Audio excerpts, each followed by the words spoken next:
bàbá ànábì inú náà lọ́wọ́ bàbá ànábì bẹ́ẹ̀ bá dìsákù tí ń sọ́fà lọ́wọ́ bàbá tó bí ànábì ó wà ní bá dìsákù tí ń sekínì tí ń sọ́fà lọ́wọ́ Abu Tọ́líbù tó ṣàánú ànábì tọ́jú pé òun ní máa ń sòfófó àwọn kèfèrí fún ànábì tí máa ń fún jẹ tí ń fún mu ń bẹ ní bá dìsákù inú náà lọ́wọ́ Abu Jahli ẹgbẹ́ bàbá ànábì ń bẹ ní bá dìsákù òun náà bẹ́ẹ̀ ń bẹ nínú ìnira ni. nígbà tá ànábì bá wà àlùjánnà sallallahu gbogbo mùsùlùmí wà àlùjánnà tí ó yọ wọn kúrò àwa ń rí àwọn nǹkan ó sì ń dùn lẹ́nu wọn wọn láwọn ń gba àdísì wọn máa kí àdísì kan àbí ẹ máa gbọ́ tí wọ́n máa wá sọ káàkiri pé bàbá ànábì ń bẹ nù ná ìyá rẹ̀ ó wà nù ná ṣé bẹ́ẹ̀ ni. ṣé bẹ́ẹ̀ ni ẹ̀yin tẹ́lẹ̀ kànábì gbọ́ tẹ́lẹ̀ gbàdísì gbọ́ tẹ́lẹ̀ dísì lẹ́ ń gbé káàkiri ẹ̀ sì ń wí ẹ̀ sì ń dùn lẹ́nu wa wà ní ìyá ànábì ń bẹ́nu ná lẹ́nu wa wà ní bàbá ànábì Muhammad ń bẹ́nu ná lẹ́nu wa. wọ́n sì máa fa àdísì wọ́n máa ka àdísì kan fún àwọn èèyàn. wọ́n á sì máa ka àdísì kan fáwọn èèyàn bẹ́ẹ̀. àdísì ni ẹni tí ń bá yín ṣe tẹ̀sí ìwà àdísì tí í ṣe tí sọ̀háhà àdísì kò rí yìí ní sọ̀háhà. kò rí yìí ní túnṣe ẹni tí máa tún gbogbo àdísì yìí ní ṣe ni kò rí yìí túnṣe ní è. ẹ sì ń rí kà ẹ máa rí pé onísúnà ni ọ máa rí pé alùsúnà àwa alùsúnà ni ẹnu rẹ̀ sì ń dùn yìí pé ìyá ànábì bàbá rẹ̀ ń bẹnu náà. ẹni àtòrí ẹ̀ jáyé ẹni àtòrí ẹ̀ dá àlìjánná. sallallahu alaihi wasallam.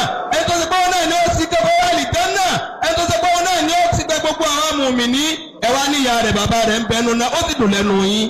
ẹyin tó ń ṣẹlẹ̀ sí wọn ni pé ojú wọn kúrú ni. ojú yìí ti rí ni kò tó tíra ó kúrú. tàlùbọ̀ ń bẹ́ ń bẹ̀ pàápàá. tàlùbọ̀ ń bẹ́ ní ojú náà ó tún kúrú. kí ni fáàrí rẹ̀ kí ni ó wà ń bẹ̀ fún wọ ká sọ pé ìyá ànábì bàbá rẹ̀ wọ náà fáàrí olówó à ń bẹ̀ fún ọ tá ànábì ó sì wà àlùjánnà tí ó tún sì pẹ̀. fáàrí wo ni bẹ́ẹ̀ fún wọn kò ní ìyá ànábì bàbá ànábì bẹ́ẹ̀ nù náà bó ṣe pé ànábì ó sì pè àwọn ẹlòmíì. ṣé àmọ́ ẹgbẹ́ wa dídọ́ gbẹ̀nà alùsùnà tó pẹ́ra rẹ̀ nì ọlọ́wọ́ ànábì ó sọ pé òun ò mélé rí. lẹ́sẹ̀kẹsẹ̀ ọlọ́run ànábì ó dínà rẹ̀ tó bá di jáàlì kíámà yóò ní wọn mọ́ rí. ànábì ó dínà rẹ̀ ni. á dínà rẹ̀ kalẹ̀ á ní wọn mọ́ rí. àdísì tí wọ́n kà làdísì tí wọ́n gbà wá tí wọ́n fi tì sọ́dọ̀ Anas pé anna rajulan qala ya Rasulallah ayna abi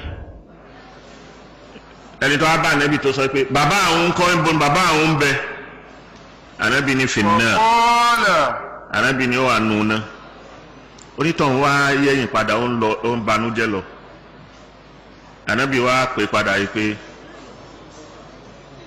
abi inna abaka wa abi finnar. sallallahu alaihi wasallam. ànábì fẹ́ dùn ọkùnrin yìí nù ní ẹ̀ ọwọ́ pàdé Muhammad yìí pé ní ìbò ń bàbá mi wà torí bàbá yìí ti kú ìbò ni bàbá mi wà ànábì wá ní bàbá rẹ̀ ń bẹ nù ná inú ọkùnrin yìí wọ́n bàjẹ́ púpọ̀ ànábì rí ìbànújẹ́ lára rẹ̀ ó yẹ ìpadà ń lọ ànábì wá ní ẹ pè wá ó rí bàbá rẹ̀ àti bàbá mi inú náà wọ́n wà láti lè dún ọkùnrin yìí nù. sallallahu alaihi wasallam.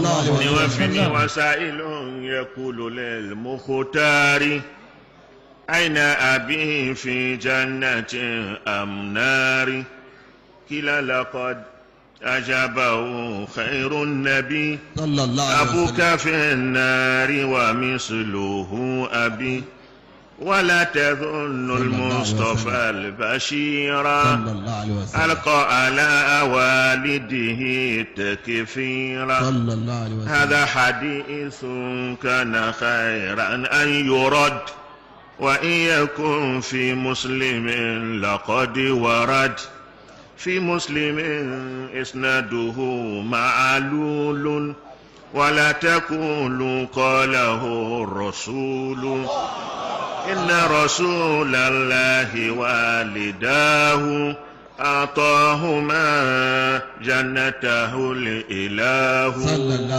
كلاهما ولأولهم الإيمان لم يعبدا فيما مضى الأوثان هذا أبو حنيفة النعمان في والدي نبينا الأدنان يقول ما مات من الكفار بل مؤمنين بطرة بالبار قد خزف النساخ مما نافية وتلك للتحريف كانت كافية وسائل ẹni tó á béèrè. يقول للمختار ìpè àìnà àbí في جنة أم نار. kájẹ́ńdà ni bàbá wọn wà ní àbínà.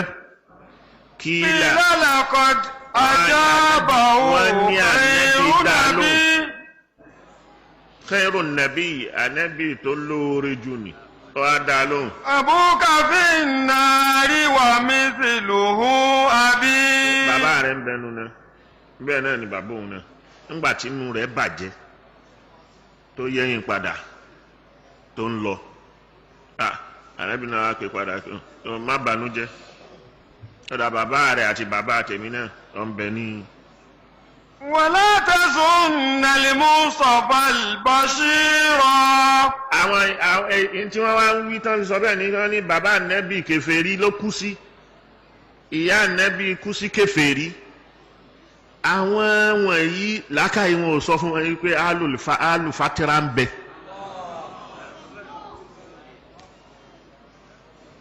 alùfàtìrà ma bayna fatrati nubuwa ńgbà tá ànábì ò tí ì dé ẹni tó bá kú sí kèfèrí ń jóná tánẹ tíṣẹ́ ò tí ì dọ́dọ̀ ànábì ọlọ́run ó wo ọkàn ẹ̀ tí mẹ́ni bá ń bẹnu ọkàn ẹ̀ tó sì ṣiṣẹ́ rí ọlọ́run ó yọ kúrò ló fi wípé innal ladhina amanu wal ladhina hadu wan nasara was sabiina wal majusa wal ladhina ashraku inna Allaha yafsilu baynahum yawmal qiyamah inna Allaha كل شيء شهيد. إن الذين آمنوا والذين هادوا والصابين والنصارى والمجوس والذين أشركوا إن الله يفصل بينهم يوم القيامة إن الله على كل شيء شهيد. àwọn tí wọ́n gbọ́ lọ́wọ́ bá gbọ́ tí iṣẹ́ wa bá wọn tí wọ́n sì gbàgbọ́ tí wọ́n jẹ́ mùmínì àtàwọn tí wọ́n ṣe Yẹhudi níjọ́ tí gbẹ̀ndà nẹ́bí ò tí ì dé. والصابئين àtàwọn tí wọ́n ń sin màláíkà níjọ́ tí nùbúwọ̀ ò tí ì dé. والنصارى àtàwọn Nasara bẹ́ẹ̀. والمجوس àtàwọn Màjúsí tí wọ́n ń sin náà. والذين أشركوا àtàwọn tí wọ́n ṣẹbọ pẹ̀lú Ọlọ́run. إن الله يفصل بينهم يوم iṣẹ́ ànábì ò dọ́dọ̀ wọn القيامة. iṣẹ́ ànábì ò tí ì débè ńlẹ̀ wọn ó mọ̀. Ọlọ́run tó bá ti jọ́ gbẹ̀ndẹ̀ al-qiyamah yafsil baynahum yawm al-qiyamah yóò ṣa ọkàn wọn yóò fọ́ sí wẹ́wẹ́ yóò dà yàn lọ́tọ̀ọ̀tọ̀. إن الله على كل شيء شهيد. ولا تظن المصطفى البشيرة ànábì tá a gbé dìde lẹ́ni tí fúnni ní ròdùnú báwa lérò yìí pé. القال والدي تكبيرا. wọ́n yóò wá ju kèfèrí sórí àwọn òbí ẹ̀ pé kèfèrí ni wọ́n. Imam Abu Hanifa ní pé àwọn òbí ànábì méjèèjì mata kafirain Allahu Akbar.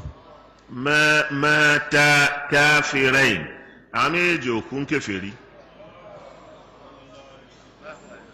torí wọn ti ẹ̀ṣẹ̀ wọn bá wọn sin ẹbọ níjọ́ náà tára Mẹ́kà ń sin ẹbọ àwọn ò bá wọn ṣe. هذا حديث كان خيرا أن يرد. Hadisu tí wọ́n mú wá ní tí wọ́n ń kà ní èyí tó dáa fún ẹni pé kó dá padà sí wọn lẹ́nu pé Ànábì kọ́ ló sọ yìí.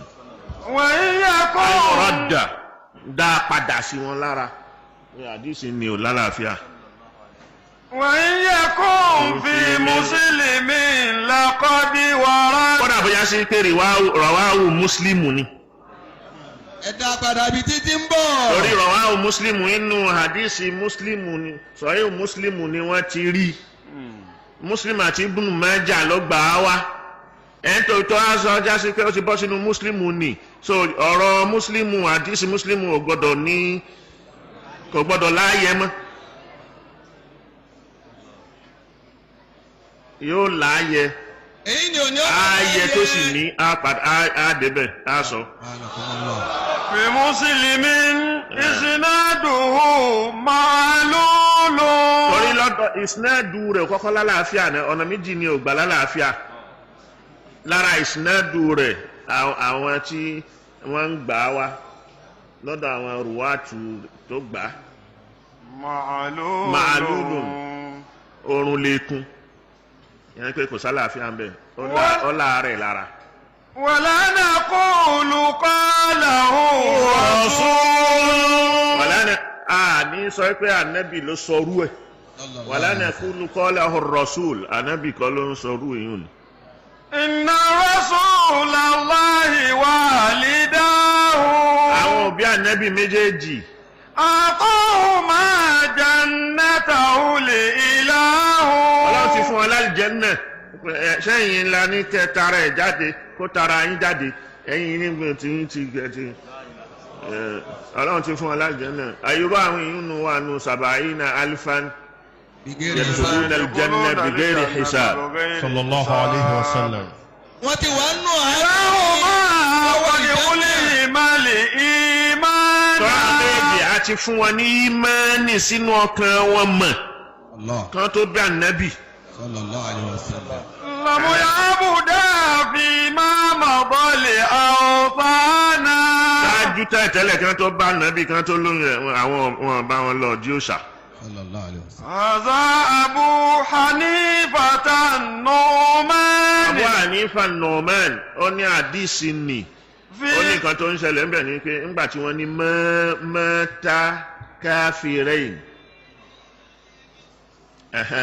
mọ́ta káfíìrẹ́yìn ni Hamadu ni ó gba àdìsí ni wá Hamad bun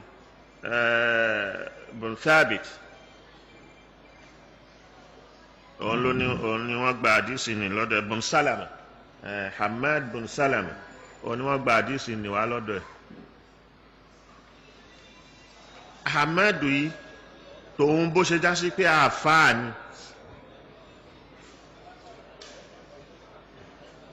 tí ó jẹ́ síkọ̀ tán ló ní mímọ̀ ọgbẹ́ ara rẹ̀ ní pé kò mọ nǹkan ha. kò ní làákàyè tá a fi hàn kan.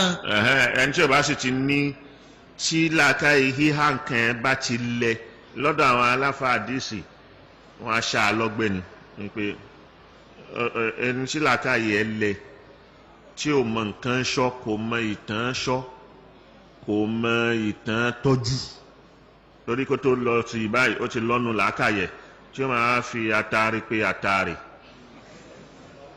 irú ẹni bẹ́ẹ̀ tí wọ́n bá dọ́dọ̀ rẹ̀ tí wọ́n bá ti rí nínú kíní ẹ̀ àìlà lẹ́yìn òní.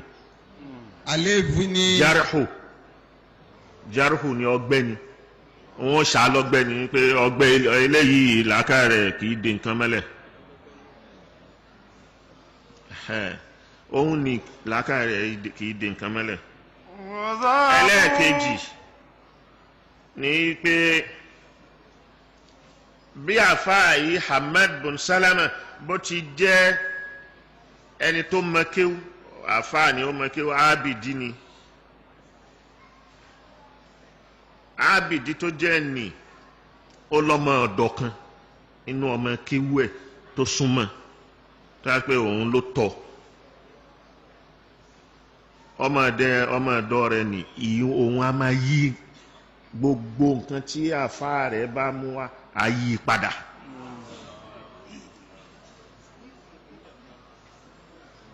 ẹ gbọ́ gbogbo tí àfáà rẹ̀ bá lóòótọ́ àfáà yìí ló tọ́ àmọ́ nǹkan tí wọ́n mọ̀ mọ́ ni wípé òun ní máa yí gbogbo nǹkan tá a fà ní tán bá kọ ayí padà òun ló yí mọ́ náfíà tí ń bẹ lára wípé mọ́mọ́ta káfírẹ́ lọ́wọ́ ayọ̀ mọ́ ní kúrò ń bẹ̀ lọ́ba di wípé mọ́ta káfírẹ́. sallallahu alaihi Allahu akbar. Hayyakumullah. ọmọ ọ̀dọ̀ yìí ní làákàyè tiẹ̀ àmọ́ làákàyè rẹ̀ gbogbo ń tá àbá rẹ̀ tó bá kọ òun ní yí padà àfọ́ọ̀sì ní làákàyè tí bí dètà mọ́lẹ̀ òun lọ́wọ́ ayọ̀ máa kú òun bẹ́ẹ̀ lọ́sọ̀ọ́ di máta. ọmọ ọ̀dọ̀ ọmọ rẹ̀ ọmọ tó rè tó tọ́ ọmọ tó rè tó tọ́ ni e. òun á máa distort history. Allahu akbar. a máa dorí nǹkan kodò. a máa dorí nǹkan kodò. a máa yọ nǹkan kúrò nù. yọ kan kó bẹ́ẹ̀ yóò fi dọ̀rọ̀ rú. yóò fi ibi dàkárú ni e. òun ni wọ́n rí wípé ntàfà kọ kalẹ̀ mọ́mọ́ta káfírẹ́ ló ń bá yọ ọmọ náà fi àní kúrò ló bá di mọ́ta káfírẹ́ pé wọ́n kú ń kèfèrí wọ́n kú ń kèfèrí wọ́n ò náà fi àní òun wá yọ kúrò wọ́n wá di kú ní kèfèrí. Hayyakumullah. wọ́n ò kú ń kèfèrí. wọ́n ò kú ń kèfèrí làkọ́lẹ̀ wí. mọ́mọ́ta káfírẹ́ ni Abu Hanifa wa tún ṣe pé ntọ́ wà ń bẹ̀ mọ́mọ́ta káfírẹ́ ni. àwọn méjèèjì ò kú kèfèrí ní ọ̀rọ̀ ń bẹ̀.